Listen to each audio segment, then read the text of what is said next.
Humanity went through 5 stages. The first stages are known as Australopithecine, black. Where were they living? Where you are living. How old? How long ago? 5.5 million years ago.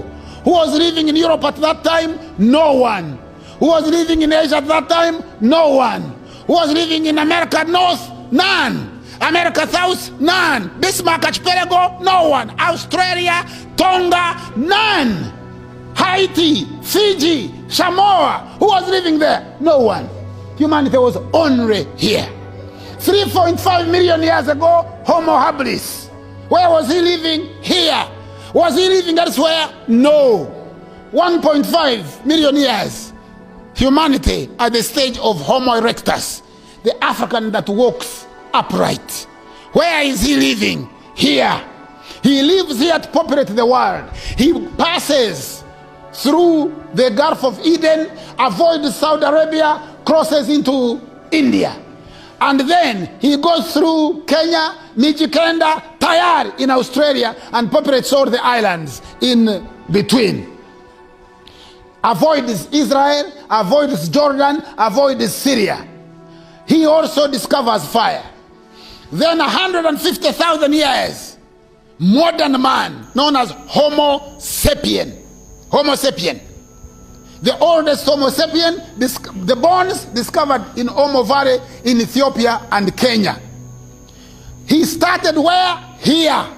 Then he moves with his feet and his cows, mobile food, and his language, articulated symbolic language, and his brain, a bigger cranium, and he populates Europe. He is the first person to populate Europe about 40,000 years ago, known as Gromordi. The first people to populate Europe were black people. They were known as Gromordi.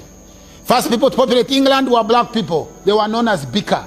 First people to populate India were black people. They were known as Dravidians. First people to populate Japan, black people. They were known as Masaba Negroes. Mulembe, Kamaku, Wagasile, they came from here. They populated Japan. That's why Japanese names are like Ugandan names. Takahara, Nakamura, Kato, Toyota, all those, because the first Japanese were black people. In ancient time, the whole world belonged to the black man, the black woman. You are the people that populated the world. You are the people that gave birth to everybody else. And quite significantly, and I am telling you this as a scholar, I have a library of 32,000 books. I have read each one of them, not only read them, but remember them. I have traveled in almost every corner of the world, lectured at the most prestigious universities. I am telling you that in ancient time, the only people who are on earth were you and your ancestors. You. And you are also the people of the scriptures. All scripture, be it the Rig Veda, the Namapale, the Peramperu, the Papyrus of Ani, the Papyrus of Hunefa, the Quran, the Bible, the Book of Zoroaster, the Epic of Gilgamesh, is all about black people. Black people. But I know you have not heard about this information.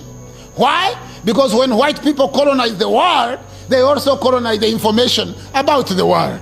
Some of you who have maids at home, or if you get a maid when you finish this college, you are not going to teach that maid chemistry. You are not going to teach him about viruses and pathogens. You are not going to teach them about coach's postulates.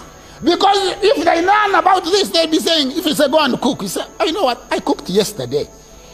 And today, you might as well go and do your own cooking. Because I'm busy reading this wonderful book, you know, about coach postulates, and he says, you know, a virus must be available in sufficient quantities in a diseased person, you know, for it to be blamed for causing a disease. Do you understand what I'm saying? So, white people hid the information about yourself. They didn't want to tell you you were a great person. Let me give you examples of